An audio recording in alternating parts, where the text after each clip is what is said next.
In this video, I'm going to show you how you can request money on Cash App. So this is very easy to do. Just load up the Cash App application and type the amount which you want to request. For example, let's do $500 here.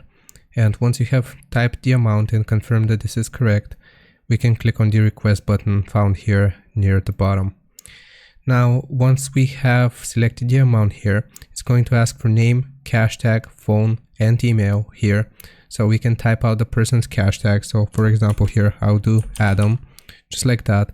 And you can see all of these people here. So find the person from whom you want to request money and then just confirm. Now, after we have selected the person, we don't have to write the other information here. And this is going to be the reason why you are requesting money. So for example, I will just write test. And once we have done this, we can click on the green request button here, and Adam is going to receive this request for $500, and he's going to wonder why I want $500 from him, but that's just for the sake of this tutorial.